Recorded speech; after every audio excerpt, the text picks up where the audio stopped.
The number and proportion of students with disabilities has been rising in the last years. Some say quadrupling. Hi, I'm Dr. Eric Tucker, a professor here at St. Petersburg College. Today we want to bring to you a sense of awareness of ethical considerations in interacting with students with disabilities. According to the National Center for Education Statistics, the average for college students with disabilities is 10%. There are many reasons for this increase. For one thing, we are better able today to diagnose disabilities, both those that we can readily observe and hidden disabilities. Then again, as treatments have improved, more students with disabilities are able to participate in higher education along with other students. Finally, because of better education and awareness and less stigmatization, students with disabilities are more likely to integrate into the broader student population.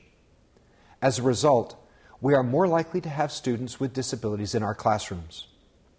In community colleges, the percentage increases from 10% to 12%. Community colleges are more accessible to a greater number of people than many other universities. It is our privilege and a part of our mission to help some who might otherwise be less likely to be involved in higher education.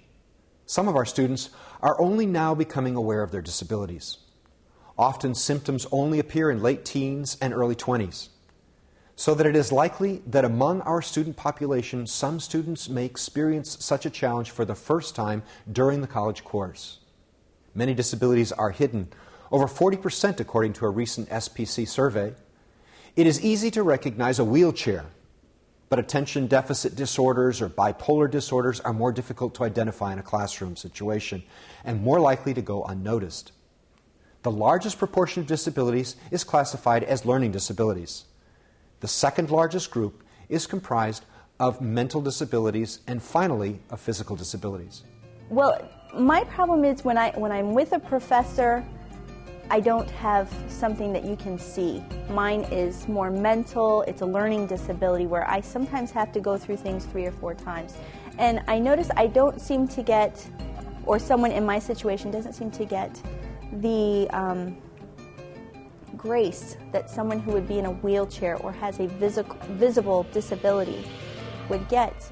It's common for those who have registered with the Office of Services for Students with Disabilities to have more than one disability.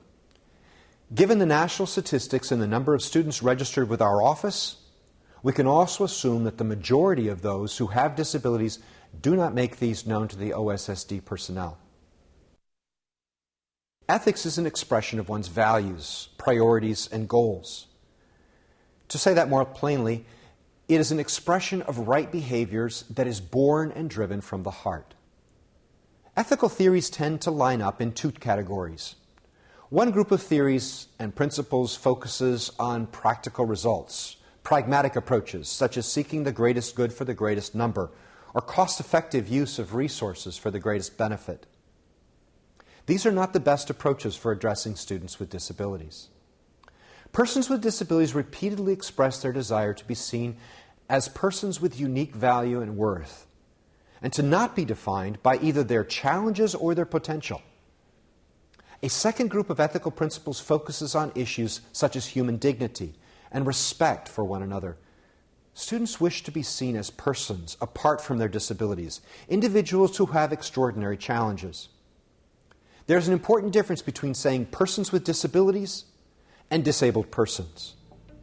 I gave the accommodation sheet that I'm supposed to give every semester to the instructors, and she and that person threw my accommodation sheet in my face, and they said they can't do any thing that was written on the accommodation sheet for me. It is in this second group of ethical principles that focus on human worth and dignity that we find the most widely accepted ethical principle, the Golden Rule. Do unto others as you would have them do unto you. The principle is found in some form in most cultures and in most major religions throughout the world. It requires empathy, the ability to place oneself in the situation of another. It is not how one would want to be treated, but how one would want to be treated if he or she were in the other person's place. Out of this empathy grows a sense of fairness that goes beyond treating everyone equally. This fairness seeks to enable students with disabilities to excel to the most of their abilities in spite of the added challenges. It is a fairness that compels us to go out of our way to help a student who struggles with a unique challenge. The term for this, in our case, is equal access. But this empathy can also lead to certain dangerous pitfalls, and there are some good policies to help us avoid these. Good policies and practices inform our empathy and keep us from unwise decisions. There was about 3 times I had to go to her office, and she told me in no uncertain terms that I don't know why I was in her class. And I asked her what did she mean by that? She said, I don't know why you people are in my class. And even when I went further, she said, well, you disabled people. Before going further, let's mention 2 misconceptions about particularly mental disabilities. We have become more familiar with physical disabilities and how to approach them, but mental disabilities are often less familiar. First, there is a misconception that mental disabilities are a matter of a deficient willpower, self-control, or personal discipline. It's more difficult for society today to accept mental health issues as real disabilities, and often difficult to fully appreciate the extraordinary challenges these disabilities present to some of our students. I had a professor one time, he said, because I take advanced math classes and it's taken a lot for me to get to this point. I have W's, I have actually a WF, I have some F's, because I didn't know I had a disability until I went out and got tested. So when I approached this certain professor and I said, listen, I have a disability, I have to be in a very quiet room when I take a test, he was not very, I don't know how to put it, he wasn't too kind to me. Another misconception is that mental disabilities represent an increased risk of violent behaviors. Studies have shown that mental disabilities do not increase the likelihood of violence. Rather, they show that a person with mental disabilities is more likely to become a victim of violence. News stories and even some classroom behaviors can be distracting, unsettling, and unnerving. But we should approach these with maturity and professionalism. So what are some behaviors and practices we should bring into our classrooms and our student relationships? The first recommendation is to respect the privacy and confidentiality of the student with disabilities. Many students are uncomfortable revealing their disabilities with other classmates. Most, even those who readily share their disabilities, will not want their challenges called attention to or focused upon. The most important point is that it's the student's decision whether he or she will want to make the disability known to the class, and it is the responsibility of the teacher to avoid anything that might call attention to the disability except at the student's request. It is surprisingly easy for even a very caring instructor to make a remark that might make a student uncomfortable, or which might single such a student out. Accommodations, for example, should be kept private between the student and the instructor. In fact, it is against the law for instructors to call attention in any way to the disability. One of the teachers announced it in front of the whole class rather than trying to keep it secret or ask me ahead of time, do I wish to, be known in front of class of having a learning disability. We accommodate students in order to provide equal access. The objective is that the student have the same opportunity as his or her peers. Note that there's an important difference between accommodating a student and altering a course. We do not want to alter the course in a way that affects all students or might dilute the course objectives. The accommodation comes through the Office of Services for Students with Disabilities. For the accommodation, the student must register with the OSSD office and provide the instructor with the accommodation sheet. The student discloses to the OSSD office that he or she has a disability and needs an accommodation. This student requests a letter that authorizes his or her accommodations. The office provides an authorized accommodation letter. It is the student's responsibility to pass this along to the instructors. It's important to note that neither the instructor nor the college has the option of not respecting these accommodations. I came to him after class and, explained to him about my accommodations, and he was like, hey, great. He's like, I'll send it down to the testing center for you. I'll even do it a couple days prior, so if you want to take it, beforehand, and, I'll have it ready for the next class period to hand back to you.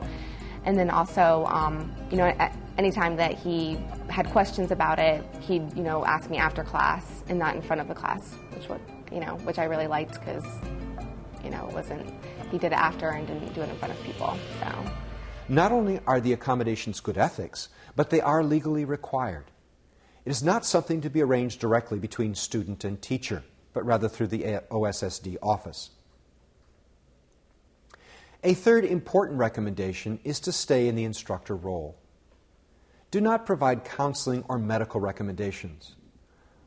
Avoid taking on too much responsibility, becoming emotionally involved beyond the relationship of instructor to student. It is important to provide empathy and encouragement and increase the student's sense of self-confidence. It's important to provide positive feedback, to carefully provide negative feedback in the most positive way possible. But one must stay in the instructor role and refer counseling and personal matters to others. It is important to avoid holding confidential information. Students may preface a conversation requesting that the instructor promise not to tell anyone. This can place the instructor in a very dangerous situation. Do not be the sole bearer of confidential information. Take responsibility for communication, for boundaries, and for classroom dynamics. The instructor role is one of caring professionalism. If miscommunication occurs, take responsibility and find an alternative way to state what needs to be clarified. In classroom discussions and interactions, guide as gently as possible, but lead. Well, that teacher, and every time I would have a problem, she would say, well, come to my office. Well, every time I come to her office, there would be another student there, or she would have to leave directly to go to another campus. And she just she didn't have that understanding feeling, like, I feel for you, how can I help you, how can I, make this process of understanding of how to become an interpreter, make it easy for you to understand. And so that there was no really way for her to have that tender kind of, I'm here for you kind of a feeling from her. Model respect, focus, patience, gentleness, and strength. Unhelpful outbursts, insensitive remarks, or even criticism can be handled with firm, kind professionalism. A good practice in any classroom is to avoid calling on persons except when a hand is raised or other indication is given that the student wishes to speak. Don't be in a hurry to fill a pause. Most of us could learn to be more comfortable with silence and more patient in waiting for responses. Some students, and particularly those with certain disabilities, may need more time to formulate their thoughts and gather up the courage to speak up. Waiting a little longer might increase broader class participation, allowing some students to join the discussion that might otherwise not do so.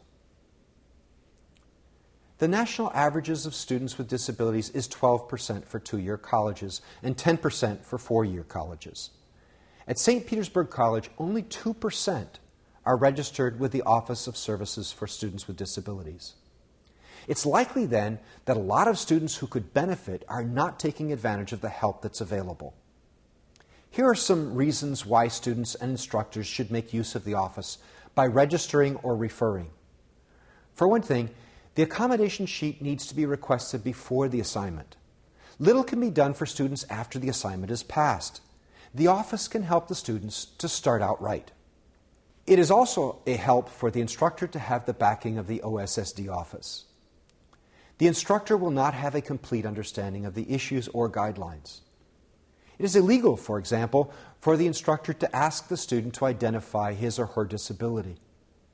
As instructors, we only receive and implement the accommodation.